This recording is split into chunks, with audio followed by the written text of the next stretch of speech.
Tunga-tunga sa madag-umong kalangitan ni tumaw ang isa kagamay ipo-ipo sa mga residente sa Barangay San Vicente, Butuan City, Biyernes sa hapon.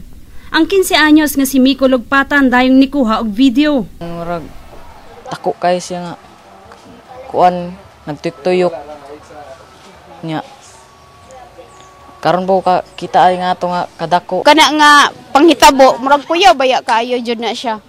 Kay dili baya wag ta kasayod og unsay kuan kay ana-ana gud ang kuan ana kung pananglitan kung suyupon ang kuan kuy delikado kaayo jud na siya nga kuan panghitabo. Nilungtad lang og 2 ka minuto ang ipo-ipo. Human niini nibundak ang usa ka kusog nga ulan.